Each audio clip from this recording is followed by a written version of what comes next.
Bom dia, Francisco. Então, começando a nossa Anderson. reunião. Bom dia a todos. E o Anderson.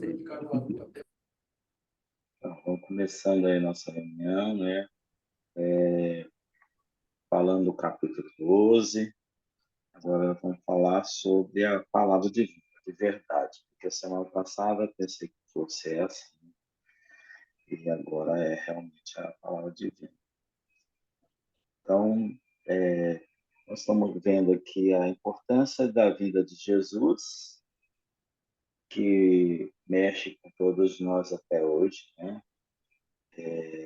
Demonstrando a, a qualidade que devemos ter dentro de nós para mudança, e foi algo planejado da divindade, né, para que isso acontecesse na Terra. Então, vamos fazer a nossa leitura desse trecho, a palavra divina, depois vamos comentando, né, todos nós comentando, conversando. Então, pode começar um aí, pode começar aí, Valquíria. Você está com o livro? Eu estava suspeitando. Será que foi? Falei, acho que eles vão pedir para eu ler. Tá bom. Vocês estão me escutando bem? Porque eu tô com o telefone tá carregando, eu não tô podendo puxar ele muito, mas está escutando bem? Tá bem. Então vamos lá. A palavra divina. Não nos compete fornecer uma nova interpretação das palavras eternas do Cristo nos evangelhos. Semelhante interpretação está feita por quase todas as escolas religiosas do mundo, competindo apenas às suas comunidades e aos seus adeptos a observação do ensino imortal, aplicando-a a si próprios, no mecanismo da vida de relação, de modo que se verifique a renovação geral, na sublime exemplificação, porque, se a manjedoura e a cruz constituem ensinamento inolvidável, muito mais devem representar para nós outros os exemplos do Divino Mestre, no seu trato com as vicissitudes da vida terrestre.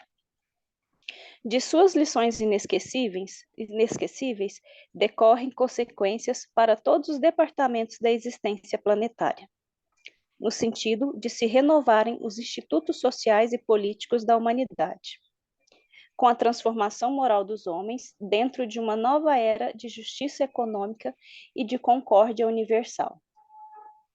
Pode parecer que as conquistas do verdadeiro cristianismo sejam ainda remotas, em face das doutrinas imperialistas da atualidade. Mas é preciso reconhecer que 2000 anos já dobraram sobre a palavra divina. 2000 anos em que os homens se entrelaçaram em seu nome, inventando bandeiras de separatividade e destruição. Incentivaram e trucidaram em nome de seus ensinos de perdão e de amor.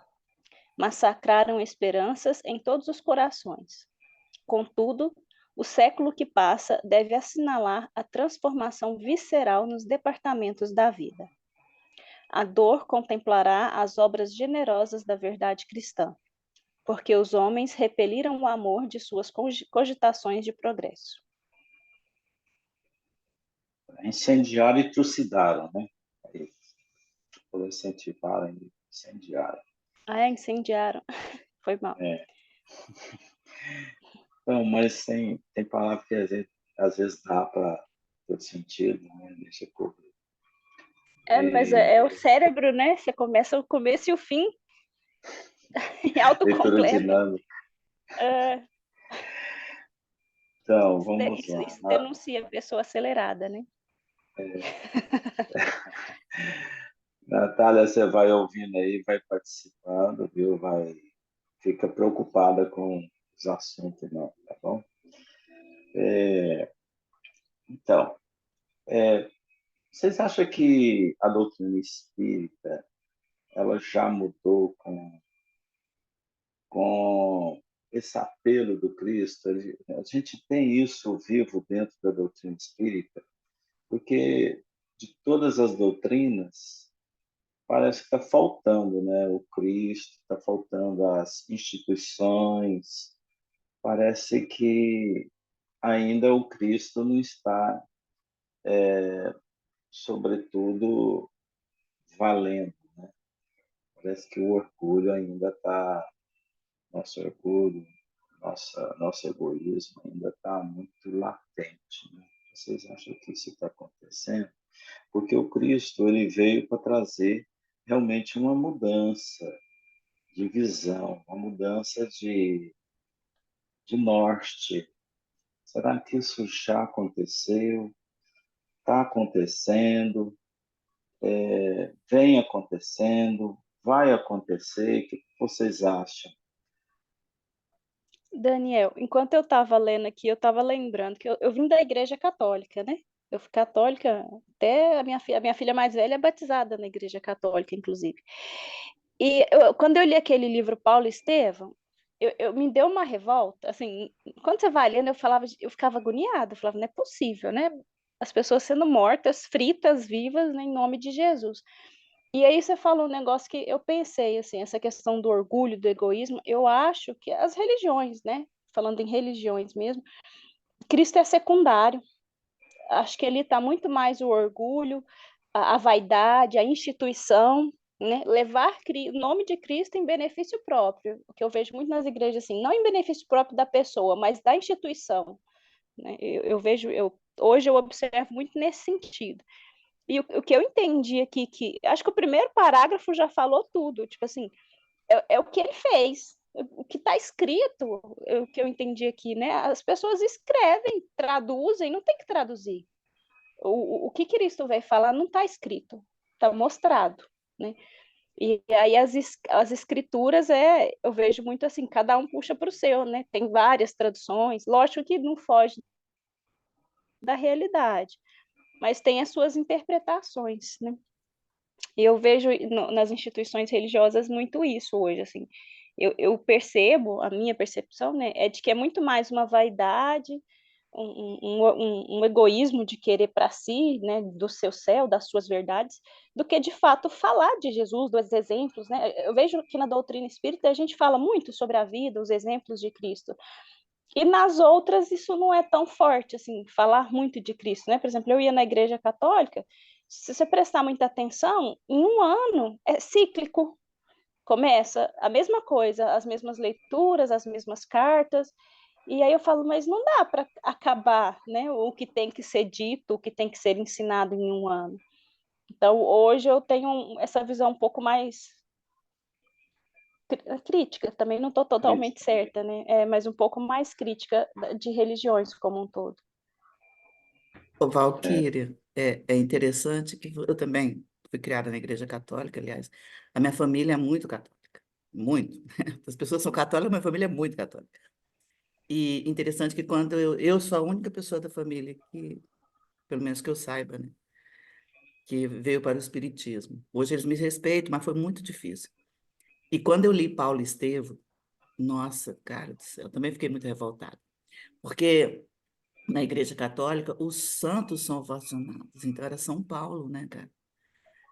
E aí, de repente, eu vi aquele homem fazendo tanta atrocidade. E aí depois eu vi o arrependimento dele. E aí, ao mesmo tempo que eu fiquei muito indignada durante o princípio da leitura do Paulo Estevão, até o sacrifício do Estevão, né? Depois eu comecei a admirar aquele homem que mudou. Tipo assim, aí eu falei, nossa, ninguém precisava me falar. Depois eu fui estudar mais sobre a história do Paulo, né? De repente, assim, ele acreditava naquilo que ele estava fazendo, ele tinha certeza que ele estava fazendo certo. Quando ele percebeu que estava fazendo errado, ele foi naquela história lá da queda do cavalo, né? Senhor, o que queres que eu faça? A, a condição dele, de moral dele e a firmeza de caráter dele é um negócio assim, impressionante, porque ele mudou. Falou, nossa, ferrou, estou errado, vamos mudar tudo. Tanto que aí ele foi, né, muito ele foi sacrificado várias vezes, ele foi jogado no lixo como morto, né? Sacrificavam ele, mas ele estava vivo, né? E aí eu passei no final, na outra parte do livro, eu já comecei a admirar, né? Falei, não, gente, ele fez atrocidade porque ele acreditava. Então, assim, ele acreditava naquilo. Mas eu fiquei muito, muito. Aí eu fui falar pro meu irmão, né? Quando eu descobri que era o Paulo de Tarso, quase apanhei. Ele fala do Paulo para o meu irmão, eu não quero ouvir isso. Você não fale mal do São Paulo. Aí eu entendi, porque até então eu ainda estava muito vivendo a emoção, né? Eu falei, meu Deus, cada um no seu tempo, eu não tenho que fazer isso, né? Aí eu segui sozinha, né? Mesmo, né? Assim, né? Cada um no seu tempo mesmo, mas eu entendo. Eu fiquei revoltada, foi com ele mesmo, foi com toda a história de ser santo. De repente eu encontrei um homem, né? Com todas as dificuldades de todo homem, encontrei um ser humano que erra, mas um ser humano forte, que errou, que fez coisas horríveis, né? Que matou, Depois mas, você começou a vê-lo como espírito, né? exatamente, né? Não, mas a princípio eu não pensei nele no espírito, eu pensei aqui ele encarnado, porque foi tudo aqui, né? Foi tudo aqui, ele não precisou desencarnar para ele mudar, né? Ele mudou aqui. Aí ele, né? Ele aguentou todos os sacrifícios que ele foi passando, né? Tanto que ele, uma das coisas assim que eu já falei aqui no outro estudo, uma das coisas que mais assim, que ficou forte na história do Paulo foi ele incentivar o artrose dele a matá-lo, porque o cara estava sem coragem. E ele falava assim, soldado, cumpre, né? Cumpre o teu compromisso, cumpre a ordem que você veio, né? Porque o soldado estava acumulando, sabe? E tinha que decorar. Então, assim, aí de repente acabei o livro achando esse homem de uma fortaleza, de uma, assim, de um exemplo de vida que tá difícil chegar lá, viu? Até pegar um apêndice disso aqui, a gente erra porque acha que está certo o que está fazendo ou erra por teimosia mesmo, por querer fazer a maldade. Pelas No duas meu caso, coisas. eu erro não é por fazer maldade, é pela repetição, acomodação É, no erro. De tanto fazer eu acho que aquilo, eu acho mais fácil ir lá e errar de novo. Mas você É mais erra Agora, você fácil. achando que está fazendo, praticando a verdade, eu mas acho que lá no fundo você está quando fala assim, incomodado, né? é, mas eu acho que quando fala de religião, eu acho que muitos erram achando que está acertando. Eu tenho essa assim, pelo esclarecimento que tem, né? Quando a gente olha para as religiões, apesar de eu enxergar essa questão de um orgulho que eles mantêm ali, de uma vaidade, principalmente quando a gente fala dos pastores, dos próprios padres ali, né? Eles têm mais esclarecimento. As pessoas que seguem, eu acho que seguem muito pela crença, por acreditar que aquilo é certo, O de Valquírio, que os O erram soldados de sem importante é, saber que Cristo, estão errando. ô os Valquírio, então é soldados de Cristo, que eles importante, saíram com a imagem do Cristo e matavam as pessoas, né? Vestido, né? Com a cruz, a imagem do Cristo, e matavam as A gente, pessoas, a gente vê né? isso no Islã, né? Matar para ir para o paraíso, eles É. acreditam naquilo, né? Fazem por Eu uma vez crença eu mesmo. assisti uma palestra, eu não sei se foi no União e Amor, mas foi uma palestra de alguém que estava falando sobre os romanos, né, e os cristãos. Então ele, de tanto que eles matavam cristãos e os cristãos se multiplicavam, até que os próprios, que a Igreja Católica foi criada pelos romanos, né? Falava, nós não vamos vencer essas pessoas, então vamos nos adequar a elas. Então eles pegaram esse Cristo, né, crucificado, criaram uma igreja, mas aí passaram a matar em nome dele, né? Quer dizer, eles reverteram a ideia do Cristo amoroso para um Cristo vingativo que precisava que as pessoas o seguissem. Eu lembro que na época eu estava com a agendinha e comecei a pegar mas eu não sei onde que eu pus as anotações das referências. Mas eu lembro disso que me chamou muita atenção, né? Uma pessoa que veio da Igreja Católica, né? Com aquela todo muito passei por todos os dogmas católicos e aquilo me chamou a atenção. Então, assim, a igreja mesmo, ela aderiu a esse Cristo para poder sobreviver e pegar esses fiéis que tinham saído, né? E voltar para ele em nome desse Cristo. Só que elas formataram o Cristo, que ficou um Cristo muito parecido, né, com o judaísmo, né? Eles só foram então, adequando, mas cheio de então, dogmas e tudo. então, Valquíria, é importante a autocrítica e a crítica. De certa forma, nós estamos questionando, o questionamento ele é importante, tá? Como, claro que você ficar criticando no sentido de destruição, mas como avaliação, ele é importante nascedouro da sua condição espiritual, né, de você realmente optar, né, pelo que é melhor. Então, se você não tiver uma avaliação, você permanece estático, concordando com os dogmas, com aquilo que vem anestesiado. Você continua anestesiado. Então, é importante você reagir, né? Reagir com relação ao que você está aprendendo. A importância de você ter feito as suas críticas, né? Você começou a fazer a crítica, é importante para que você pudesse tomar alguma decisão. Ou então você fica concordando sempre. Mas Mas aí essa questão da reação, eu fico olhando assim, enquanto eu estava na Igreja Católica, não, não que seja um defeito da religião, enfim, mas assim, eles não despertam isso no ser humano, no frequentador da igreja. A gente nem tem espaço para isso, né? Você vai ali, assiste a missa e vai embora. Mas eu fico olhando muito assim, porque as minhas amigas todas são católicas ainda, inclusive me criticam, tipo assim, você não vai acreditar em reencarnação. Eu nem respondo, né? Eu falo, cada um dentro daquilo que acredita, dentro daquilo que se esclarece, né? E são pessoas, assim, extremamente inteligentes, cultas, né? E aí eu fico olhando e falo, mas não sei se é o estar acomodado com o que a igreja oferece, isso é confortável, isso é confortante, é suficiente, ou se é falta de oportunidade, assim, da própria igreja cutucar, sabe? Falar assim, olha, estuda, vai atrás. Você não vê estudos dentro, pelo menos quando eu participava, exceto no movimento carismático, e os terços, que é sempre a mesma coisa, você vai lá, faz o terço, faz o rosário, toma um cafezinho e vai embora, né? Não, lógico, ali tem uma fé absurda, isso eu não questiono em momento nenhum. Então, eu acho que eu vejo muito nesse sentido, assim, até onde é ignorância mesmo de saber que pode ir além disso, estudar, do que falta de, não vou saber o que é, não tô querendo, sabe? Eu acho que é mais falta de instrução da própria religião. E aí eu me questiono, assim, até onde isso é fé da religião também, de que é assim, e até onde é interessante para a igreja que seja assim, né?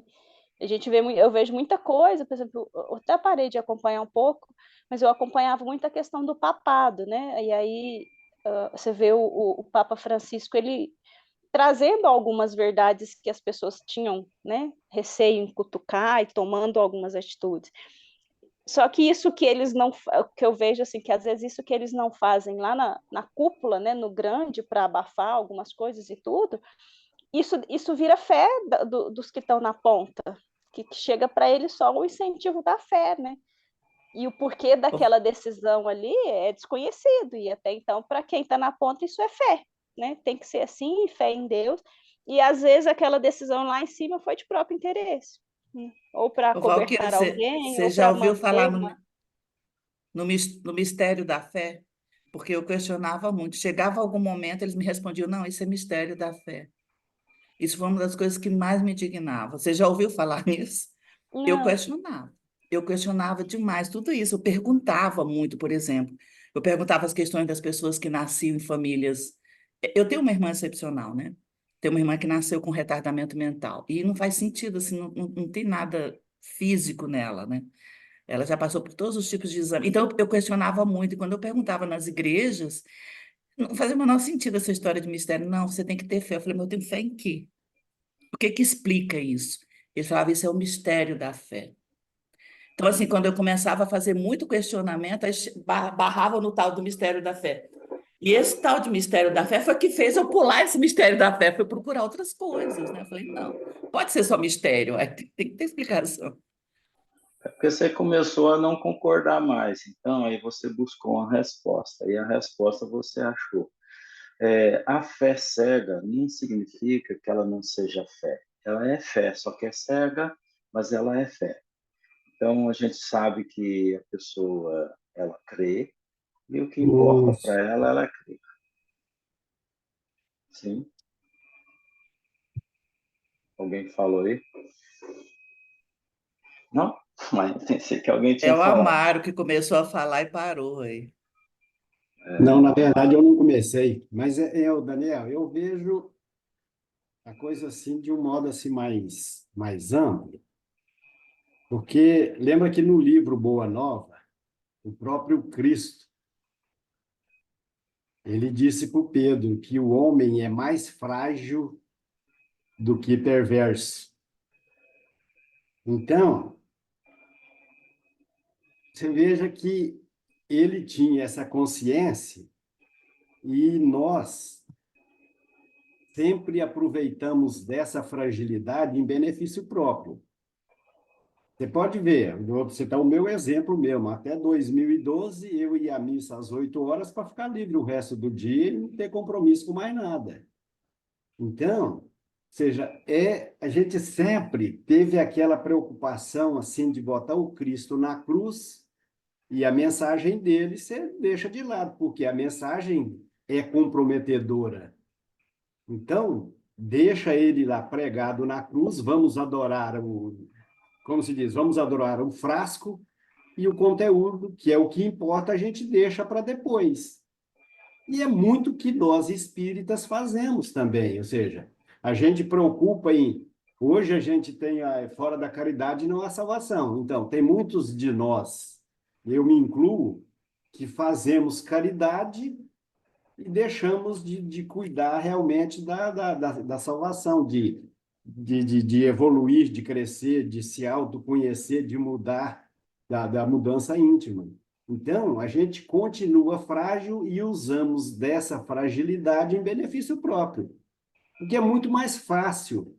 Ao invés de eu me preocupar, puxa vida, eu tenho que resolver os meus problemas com a dona patroa, eu tenho que resolver meus problemas com meus filhos, ou seja, eu tenho que crescer espiritualmente, moralmente, mas é muito mais fácil. Eu vou lá no centro, distribuo umas cestas, levo umas marmitas lá em cima, ajudo quando tem alguma oportunidade, dou uma força num bazar. Ou seja, são todas ações externas que agrada muita gente na casa espírita. Quando o presidente do centro te elogiou, o Amaro é um trabalhador na casa. É um cacete, realmente ele está preocupado em fazer alguma coisa em benefício próprio e aliviar a sua consciência. Por quê? Porque é muito mais fácil a gente trabalhar o externo. É muito mais fácil eu agradar o Daniel, que é presidente da AME. Nossa, de repente eu vou precisar do Daniel e vai me dar uma força em algum local, do que eu fazer o meu trabalho íntimo dentro de casa, principalmente, que é muito mais trabalhoso. Eu não digo que é difícil, e dá muito mais trabalho eu fazer esse trabalho íntimo, ou seja, é tirar o Cristo da cruz e trabalhar as verdades dele, ou seja, o que importa para ele? Deus não quer o sacrifício. Ele é muito mais misericórdia do que sacrifício. E a gente acha muito mais fácil o sacrifício. Por quê? Porque a misericórdia, puxa vida, você ser um cara misericordioso, você tem que descer do seu orgulho, você tem que entrar no seu íntimo para, de repente, perdoar alguma coisa que você fez ou que alguém te fez. Então, e a gente continua nessa, ou seja, a gente vai levando. É por isso que aqui mesmo ele diz, ó, a dor completará as obras generosas da verdade cristã, porque os homens repeliram o amor em suas cogitações de progresso. Ou seja, nós continuamos fazendo o que é mais fácil e postergando aquilo que nos dá mais trabalho, que que exige mais comprometimento da nossa parte. Então, eu vejo a coisa mais por aí, porque deixa o Cristo lá na cruz, o resto a gente vê depois como resolver. Exatamente. Lá em cima, no início, você foi lá no final, colocou uma coisa muito importante, que é a dor, né? Sobre a dor, completar lá as obras. Aqui em cima, a gente tem uma informação super importante do que a gente está falando, né?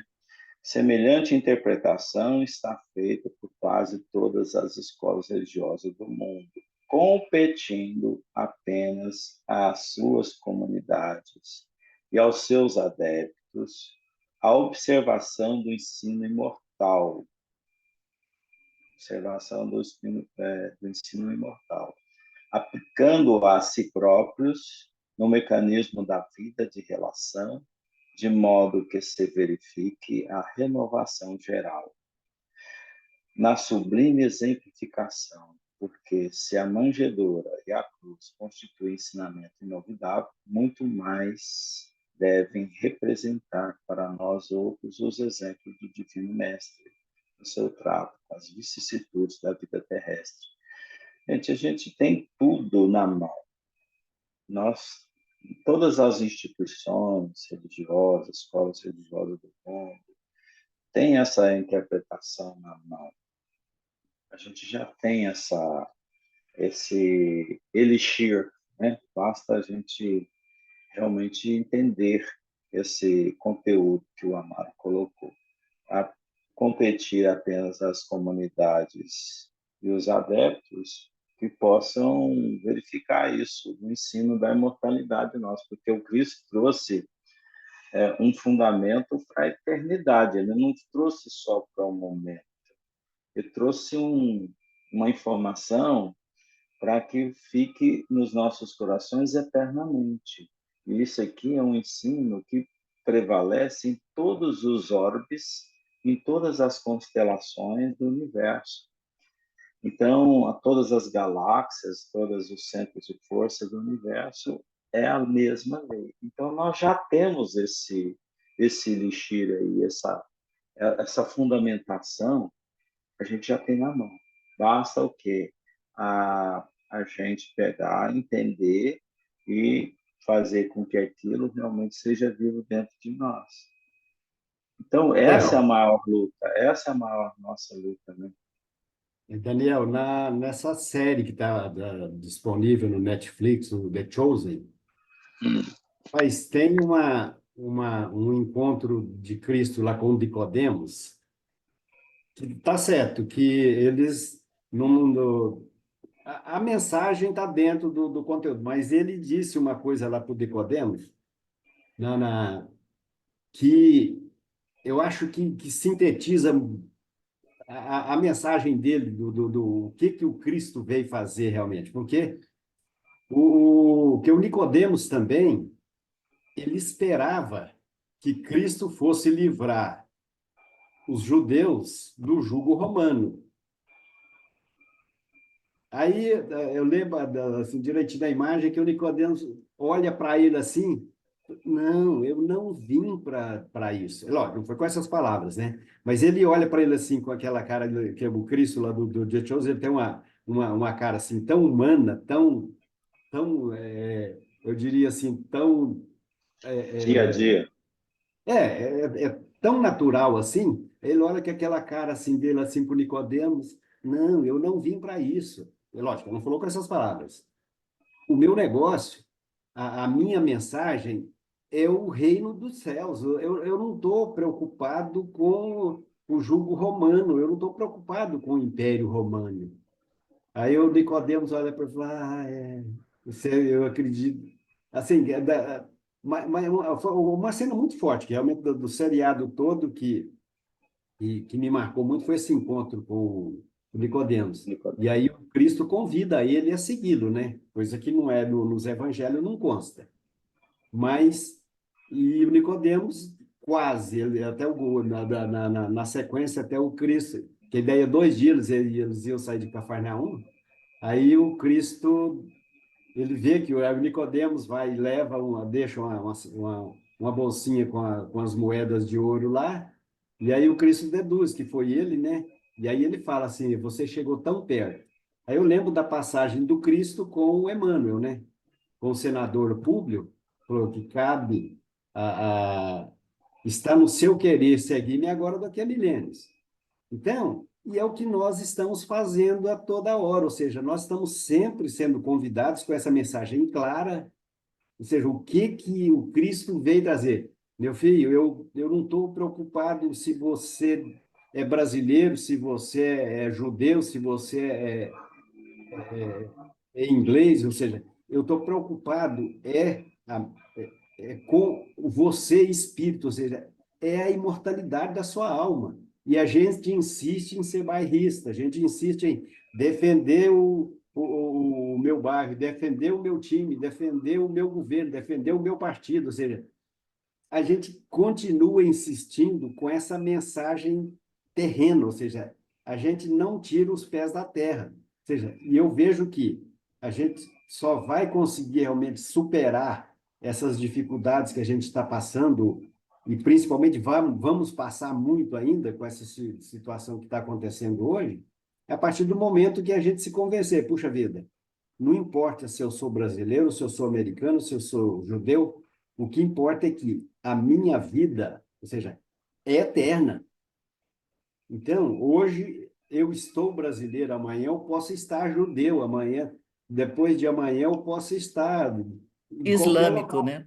do ano. Então, e a gente continua ficando apegado a essas picuinhas, e por isso que a gente vai sofrer muita dor ainda, e só através da dor que a gente vai conseguir superar essas nossas dificuldades. Uhum. Sobre essa série aí que você está falando, né? Eu comecei a assistir e depois eu não tive mais tempo para continuar, mas ainda nós não temos, né, na Terra um espelho real como era Eles o colocam Cristo. Cristo bem humano, né, em The Chosen. Talvez isso é o que faz a gente chegar mais próximo da fala dele. Eles não colocam aquele Cristo longe, iluminado. Ele coloca um Cristo humano, né, que está ali misturado, né, com o ser humano e Eu acho que traz a humanizou mensagem até forte. muito, né? Acho que até humanizou demais, né? Mas eu acho que a ideia Ele, era essa mesmo. Acho que a ele ideia foi tem, exatamente para todo mundo assistir, não só os cristãos, mas para que todos vissem um homem que trouxe uma mensagem.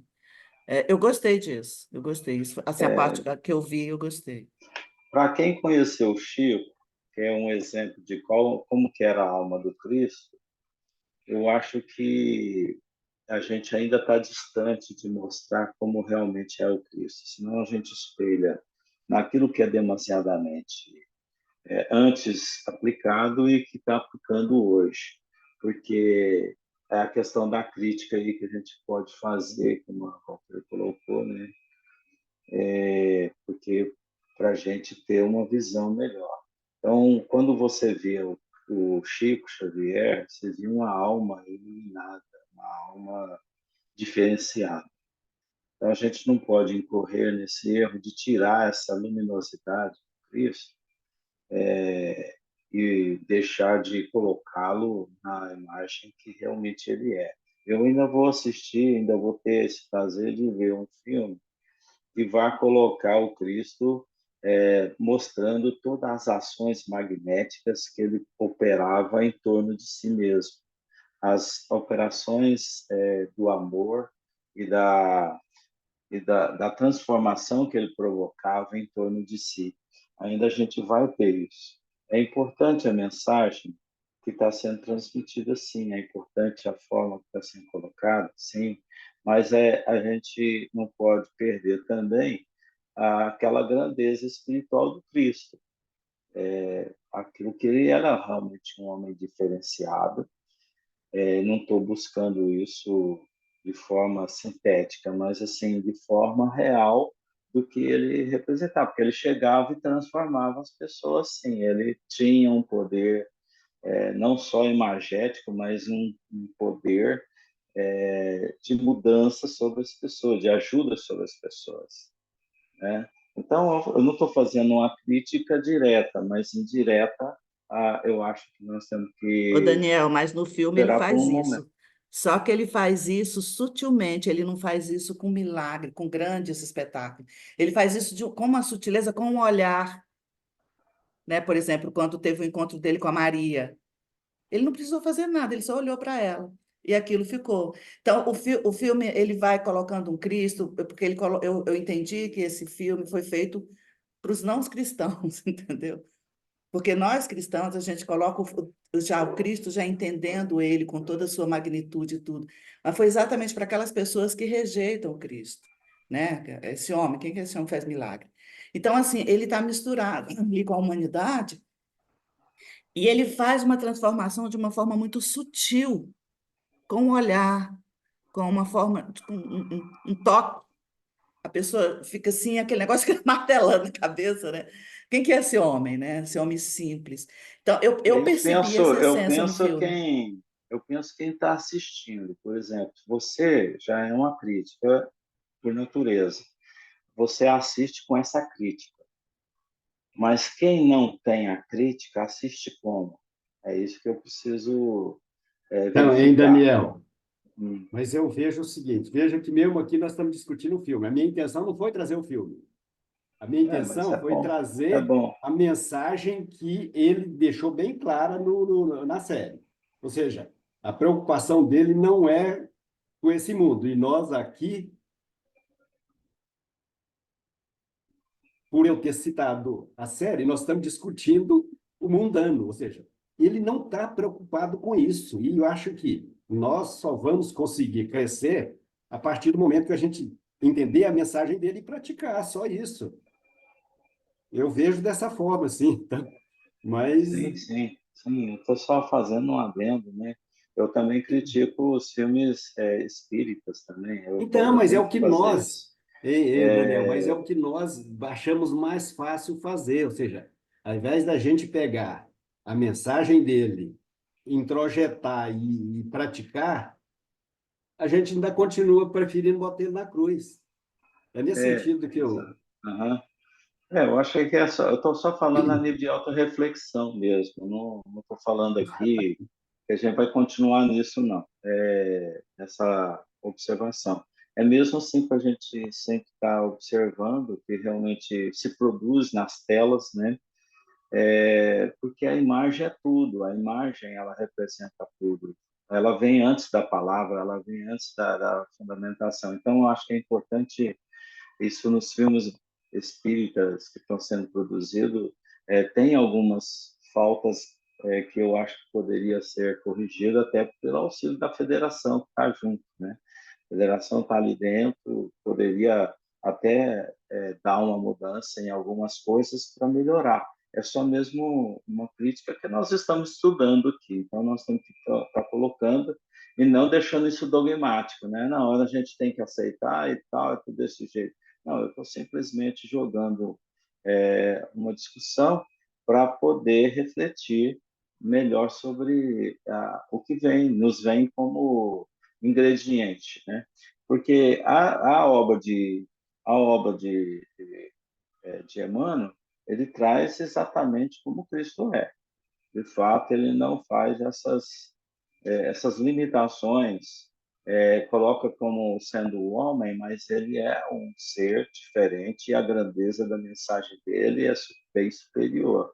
Então, realmente o que está faltando aqui, ó, competindo apenas às suas comunidades, aos seus adeptos, a observação do ensino imortal, aplicando a si próprio o mecanismo da vida de relação. Então, para isso acontecer, é preciso você descobrir o Cristo verdadeiro.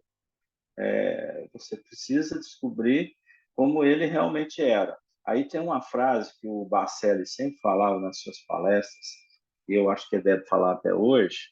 Ele falava o seguinte: ainda bem que nós temos o Chico para saber como era Jesus, porque nós não temos referência. Então você tem que criar referência. Então, se você tem um Chico, que teve o prazer de conhecer, você tem que referenciar naquela imagem que está ali para cima. Então, realmente, a imagem do Chico, quando você ia lá, você ficava mudo. Você ficava mudo perto daquele homem. Então, de tamanha luminosidade que ele tinha. Isso era claro para todo mundo. Então, eu acho assim, é uma referência boa que nós tínhamos como era Jesus. Hein, Daniel? Sim. Então, já que você está me dando a oportunidade aí, você tocou nesse assunto, deixa eu, com toda a minha ignorância, mas eu acho que nós, espíritas, principalmente aqui da região do Triângulo Mineiro, a gente endeusa demais o Chico. Eu não em Deus, não. Eu estou falando que ele era uma referência, né? Não, não, eu não estou falando. É, E sim, mas veja bem, porque quando Kardec divulgou a obra, qual que era a preocupação dele? universalidade das informações. Você acha que nós, hoje, a própria Federação Espírita, quando o Chico divulgou tantas novidades, você acha que a Federação observou a universalidade? Ou seja, uma pessoa, um espírito, um Emmanuel, igual você mesmo disse, que o Emmanuel é exemplo. Mas será que ele é exemplo mesmo? Será que, de repente, se viesse um outro espírito sendo o mentor do Chico e pensasse diferente, será que a gente não estaria batendo palmas para ele também do mesmo jeito? Ou seja, eu vejo a coisa assim que, em termos de universalidade das informações que o Emmanuel, e principalmente o Emmanuel e o Chico trouxeram, o que nós temos de universalidade? De essas informações repassadas em outros países, na França mesmo, nos Estados Unidos? Não, foram passadas para nós e a gente simplesmente, opa, esse cara realmente é o cabra porreta. Então, não duvido, eu admiro muito, realmente eu sou fã dele, mas eu acho que a gente tem muito de bairrismo também. A gente ainda, opa, o Chico é daqui é mineiro, opa, então é dos nossos. Você pode ver que nós, mineiros, não temos a mesma consideração com as informações que a Joana de Ângelo traz. Será que quem é mais capacitado, uma Joana ou um Emmanuel? Um Divaldo ou um Chico? Ou seja, então, são características, principalmente do Divaldo e do Chico, totalmente diferentes, mas eu só estou dizendo assim do nosso bairrismo. Ou seja, assim, eu acho que nós somos muito puxa-saco do Chico. Ué. Não, mas vamos tocar para frente, porque... Eu acho o seguinte, em relação ao Só Chico, você, meu o lá. modelo depois de Cristo, o modelo que nós conhecemos de exemplificação. Eu olho isso, sabe? Não olho se ele é perfeito, se ele é o melhor, se não fosse fulano, quem seria ele? Não. Eu olho assim, é o exemplo. E ele soube fazer isso com maestria. Isso aí não tem o que discutir, não. É indiscutível, Chico. No mundo, não é Minas Gerais, tem mineiro, não. Dona de Anjos respeita o Chico, pra você ter uma ideia, né? Então, quer dizer, nós estamos falando de uma alma que é de uma grandeza enorme. Não estou falando de Minas Gerais, de Tiano Mineiro, Beraba, não. Estou falando de uma Não, Acima da alma. nossa compreensão. A alma dele eu não está acima tenho... da nossa compreensão. Veja bem, eu não tenho dúvida em relação a isso. Mas eu acho que, se a gente tivesse a oportunidade, a gente ia transformar o Chico no santo. E ele se considerava um cisco. Então, o problema é nosso, não é do Chico. Mas o que eu estou dizendo aqui, você está pegando por esse lado aí, mas não tem nada a ver com esse lado que você está falando, né? Eu estou dizendo que o Chico é realmente um ser que veio entre nós e É uma referência, representava sim, né? É como referência. referência do Cristo. Uhum. Eu acho essa frase do Bacelli fantástica. Ainda bem que temos o Chico para saber como era Jesus. Quem teve a oportunidade de conviver, de ver o Chico, realmente vai saber que essa é uma grande verdade. Tá? Então, longe de querer rebater o Amaro que você pensa, mas eu estou só falando que a referência ela é boa, ela é excelente. Então, Emmanuel fez a tabelinha com ele exatamente por programas espirituais, poderia ser um outro espírito, né? Como foram enviados por vários lugares, outros espíritos para ajudar, como Joana de Anjos, como você citou, o Gandhi, né? Que é um espírito que encarnou Estava entre lembrando do Gandhi, nós. que nem cristão era, né? Então, isso não tem veste espírita como a gente está vendo aqui. Eu estou só falando que a gente viu um grande exemplo para saber como que era Jesus. Então, por isso que eu Você faço concorda? uma Você certa concorda que nós somos referência a esses bairristas? filmes. Não, Hein, não, hein, Daniel? eu não Concorda acho. que nós somos bairristas? Ah, é Não, sim. A gente fala no Chico. A primeira coisa que você fala é que ele era mineiro, tá? No não, país Não, Daniel é inteiro a gente argentino. fala disso. não. Eu nunca Isso falei está que eu na isso tá na cabeça das Eu pessoas, também, acho né? que é Eu porque eu não vejo o sou Chico, mineira. Não, eu Nossa sou mineira, eu cabeça. sempre vi o Chico mas como não pode mundial. Eu estar sempre vi o relacionando ele Chico porque como nasceu. mundial. Eu Vamos podia ter nascido prosseguindo. em São Paulo, no Rio Grande do Sul, qual que é a É, diferença? mas isso é você, Poderia. Leila, é você, Daniel. Mas a gente escutava o Chico, as pessoas falando dele como uma referência mineira, tá?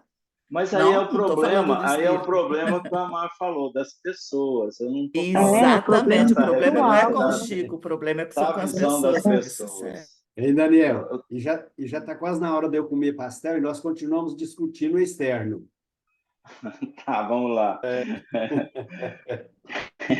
Olha lá, de suas lições inesquecíveis, decorrem consequências para todos os departamentos da existência planetária, no sentido de se renovarem os institutos sociais e políticos da humanidade, com a transformação moral dos homens dentro de uma nova era de justiça econômica e de concórdia universal. Aqui fala tudo, né?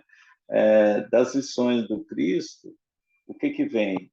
Consequências para todos os departamentos da existência planetária. Nós estamos falando de um conteúdo para a existência planetária, não só questão de espiritismo.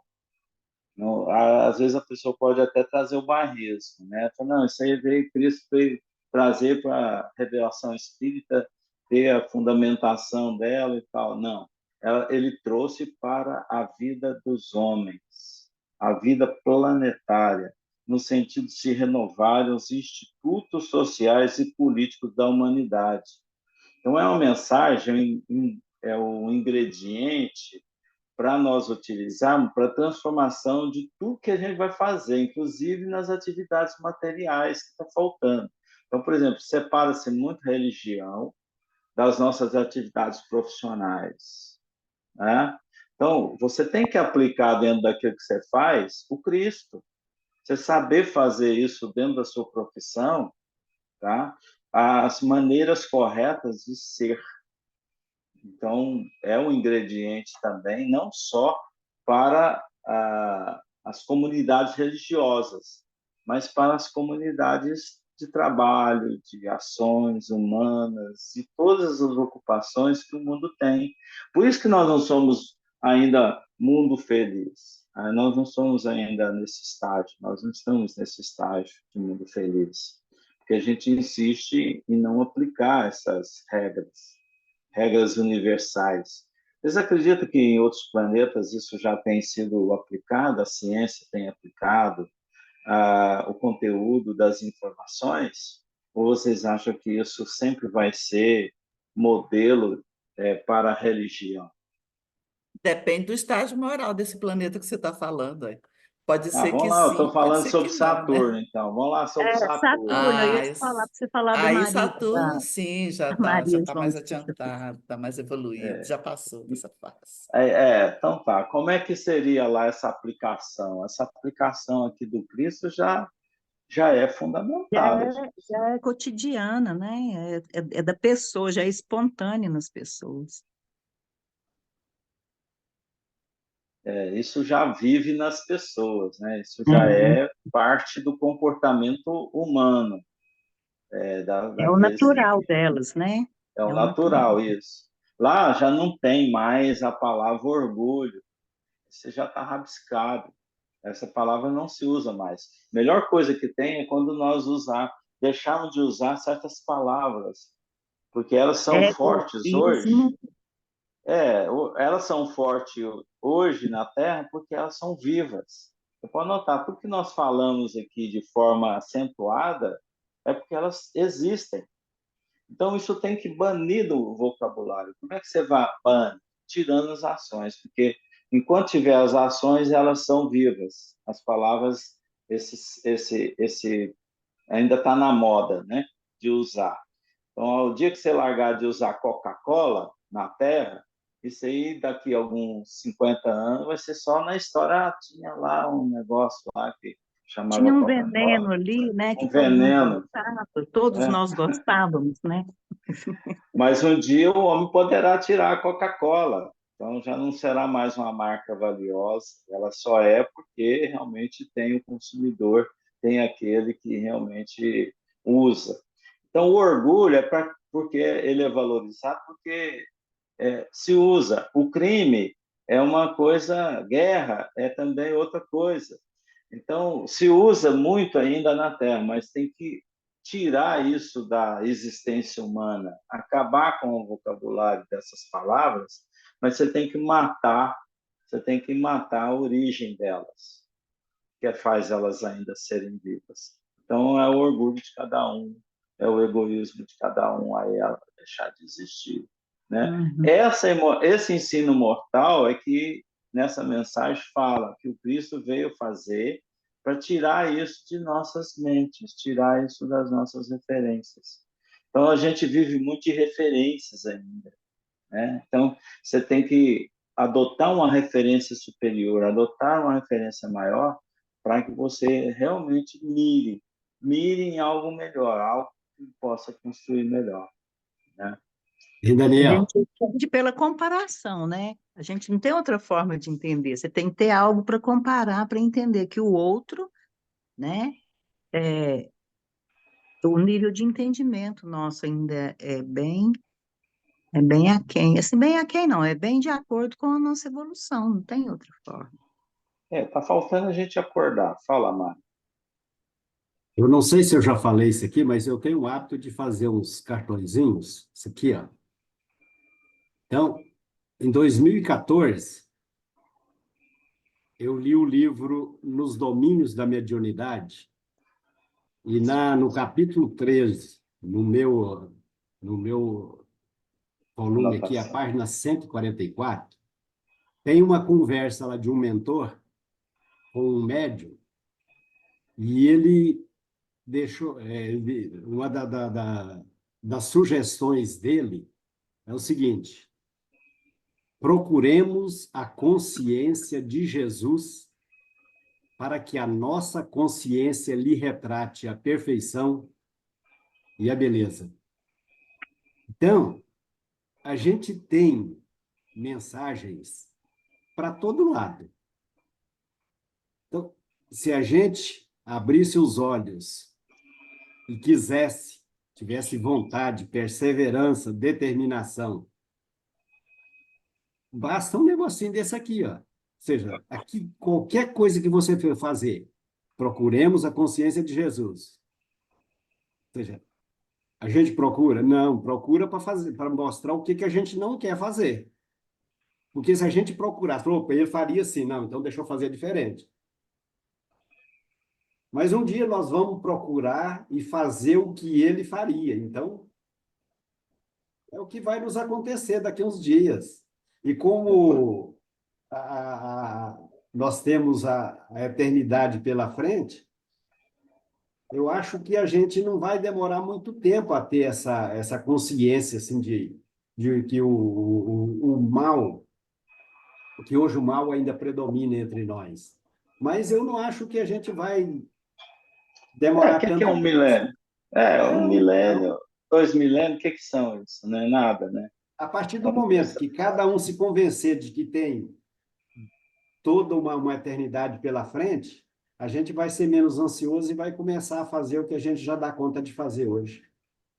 Aí referência a gente tem, viu, Ah, Amar? aqui, ó, o Cristo aqui, ó, desde 2.000 anos atrás. Referência a gente tem. Nós vamos Quando fazer o você nosso fala. estudo de astronomia, hein? Vamos fazer. Ixi, Maria! Tá Isso tem quantos faltando. anos, hein, Leila?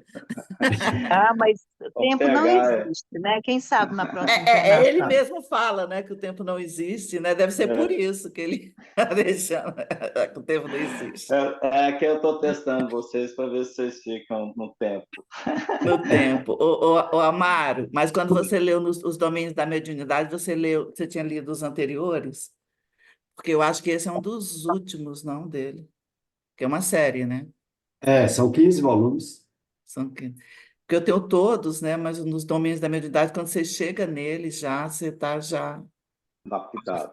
É porque nós fizemos o estudo da série com o Reinaldo, menos aqueles dois lá, né? Acho que É, se eu fosse fazer um estudo desse aí, aqui, seria uns 20 anos no mínimo. não, você ia passar Ah, para se outra fosse, era verdade. Mas, geração. assim, mas é É, interessante que eu tinha lido já a série toda, e aí fui fazer o estudo, é como se não tivesse lido. E passou Então, em gente, branco. tá aí, então, a semana que vem a gente Ei, continua. Daniel, Hum. mas deixa eu só fazer um comentário, então. Eu imagino que se a gente fosse estudar esse livro aqui, Nos Domínios da Mediunidade, Evolução em Dois Mundos, era uma ótima oportunidade para você danielar bastante. Aí, isso era. eu queria, Principalmente evolução em dois eu não mundos, faço né? evolução em Evolução em dois dois mundos mundos. com Daniel de jeito nenhum. Evolução em dois mundos, aí, ó, aqui, ó. Eu Nós vamos gostaria, ter ele, hein? Não, nós vamos fazer. eu Vamos gostaria de fazer. fazer. Vamos Eu fazer. gostaria. Desafio. Até mesmo porque eu li, parece que eu li em branco mesmo, eu preciso discutir ele com outras Até pessoas. o pessoal fica, às vezes, falando: nossa, você mexer com carta numa morta, bicho. Você é doido. Mas está rendendo, viu? Está rendendo. Está Vai rendendo. rendendo aos pouquinhos. Então, gente, ó, então, semana que vem. Natália, muito prazer, viu? Seja bem-vinda, Natália. Bem-vinda aqui. Cadê a Prazer. Natália? Vai a Natália. Fala aí para nós, Natália. Não Apresenta estou você vendo a depois Natália, do. cadê Eu ela? espero que você não tenha assustado com a Não, turma. acho que não. Hoje foi suave, viu, Natália? Hoje foi só porque você estava aí, aí foi tudo muito suave. Mas ouvi muitas perspectivas aqui. Estou aprendendo. Natália, Tá você bom. vem de onde, querida? Se apresente. Meu nome é Natália. Estou entrando aí no Espiritismo agora. Tem um tempo que eu estudo, mas ainda não tinha participado de grupo de estudos. Eu frequento o Centro Espírita Obreiros do Bem, é mais perto da minha Perto, casa. perto daqui também. Eu até fui no União e Amor ontem. Foi muito bom conhecer, participar. Estou na busca do aprendizado, né? O Espiritismo traz muitos esclarecimentos e eu acho que é isso que eu estou buscando agora. E participar de grupo de estudo é muito bom ver essas perspectivas com tanta bagagem ainda. Seja bem-vinda. Obrigada. Bem-vindo, então. Então, vai comer o pastel, Amaro. A Mari já está aí já resolvida. Caldo de cana. Gente, Boa Gente, semana, ó, gente. fiquem com Deus. boa semana para Foi todos. sem Obrigada almoço, pelo foi sem encontro. Tchau, almoço lá Logo no. tchau. domingo.